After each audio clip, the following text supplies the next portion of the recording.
A saga de Jigoro Kano. O homem que modernizou as artes marciais ao codificar o judô. O criador do Caminho Suave. Outubro de 1860. Nos pés das montanhas de Hoku em frente à Baía de Osaka, na província de Mikaji, hoje parte da cidade de Kobe, nascia um menino que transformaria para sempre as artes marciais.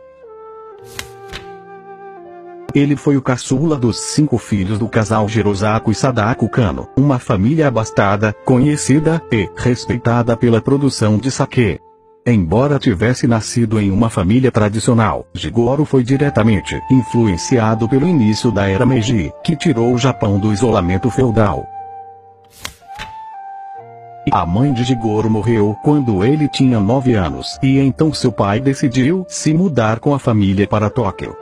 Rapidamente ele se transformou em um bem-sucedido empresário do ramo de importação. Convicto de que a integração com o Ocidente era o caminho do futuro, o pai de Jigoro desde cedo pôs o filho em contato com a cultura do outro lado do mundo. Jigoro foi educado nas primeiras escolas bilíngues do Japão. Mas sua origem nobre era motivo de inveja dos colegas mais velhos, que constantemente o agrediam e se aproveitavam da vantagem de serem maiores para caçoar do garoto franzino. As agressões na escola atiçaram a curiosidade do jovem Jigoro quando ele ouviu falar de Jujutsu. Um antigo samurai, que havia sido um dos membros da guarda do shogunato, contou a Jigoro sobre uma arte que permitiria a um homem vencer um oponente mais forte. A ideia perseguia os pensamentos de Jigoro, que passou a procurar um mestre de Jujutsu que estivesse disposto a ensiná-lo. A busca não foi fácil. Com o fim da era dos samurais, passou a prevalecer na sociedade japonesa um certo desprezo pelas artes marciais, consideradas ultrapassadas. Jigoro, porém, era persistente. Ele sabia que muitos dos antigos mestres haviam se tornado massagistas particulares. Em uma clínica de massagem, o sonhador encontrou seu primeiro mestre Ashinosuke Fukuda. O treinamento era pesado, mas o jovem estava disposto a aprender. O pensamento extremamente científico de Jigoro funcionava como um atalho para dissecar cada técnica aprendida. A exata posição das mãos e pés, o ângulo de entrada correto, a distribuição do próprio peso, etc.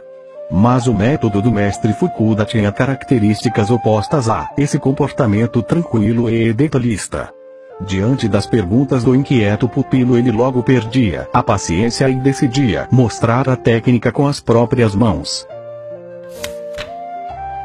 Jigoro tinha um parceiro constante nos treinos. Kanekishi Fukushima. Um touro, de tão forte, 30 quilos, mais pesado que ele, porém fraco tecnicamente. Embora tenha ficado mais forte com o treinamento, Kano não conseguiu eliminar outro fator: a baixa estatura. Tinha menos de 1,60 m, o que sempre lhe dificultava a vida ao enfrentar oponentes mais altos. A mente inquieta de Jigoro foi em busca de respostas que a sua compleição não lhe proporcionava. Ele passou a frequentar uma biblioteca para estudar manuais de anatomia e livros de luta livre trazidos do Ocidente. Foi por meio dos livros e de sua mente criativa que Jigoro inventou um dos primeiros movimentos do judô, o kata aguruma. Com um movimento de rotação dos ombros, ele intuía ser capaz de derrubar o gigante Fukushima. Funcionou. O impacto da queda do lutador de quase 100 quilos fez com que as paredes do dojo tremessem. O baixinho Jigoro tornou-se o principal discípulo do mestre Fukuda. Depois da morte do sensei, em 1879, a esposa dele deu a Jigoro os pergaminhos com todas as instruções e os segredos da técnica do marido. O presente despertou ainda mais a curiosidade de Jigoro, à época com apenas 19 anos. Ele passou a bater, de porta em porta, de dojo em dojo, em busca dos segredos de cada escola. Os mestres do passado deixaram instruções sobre a forma ideal de vencer. ¿Qué tipo de conselho? Eles legaram sobre a forma correta de treinar. Jigoro reuniu quase uma centena de pergaminhos, não apenas sobre Jujutsu, mas também sobre luta de espadas, tiro com arco, hipismo, sumo, e diversas outras artes marciais. Ou seja, o judô não foi uma invenção de Jigoro, mas sim a destilação do conhecimento já existente. Um de seus escritos era constantemente usado por Jigoro para explicar o segredo de sua técnica. Era a história de duas árvores, um salgueiro e um pinheiro, sob uma forte nevasca. Enquanto os galhos do pinheiro permaneciam rígidos, os do salgueiro iam cedendo conforme a neve se acumulava sob eles. Por fim, os galhos do pinheiro não resistiam ao peso da neve e se partiam. O salgueiro dobrava-se conforme a carga aumentava. Derretida a neve, os galhos voltavam à forma original. Jigoro descobriu, maravilhado, que para vencer a força bruta não se pode responder com intensidade maior ou igual, é preciso compensá-la.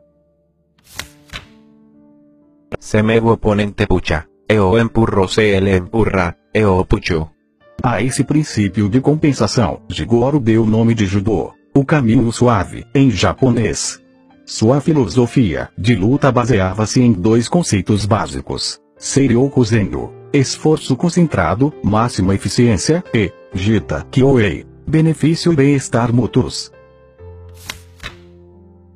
Ansioso por compartilhar os conhecimentos adquiridos, Jigoro abriu, em junho de 1882, o Nihon Ben Kodokan Judo, Instituto para a Transmissão do Judô Japonês, conhecido internacionalmente como Kodokan. O local tornou-se o berço do esporte no mundo. Jigoro Kano trouxe às artes marciais a mesma sofisticação que o Marquês de Queensberry havia dado ao boxe em 1867. Ambos tornaram suas modalidades mais limpas, seguras e, acima de tudo, eficazes.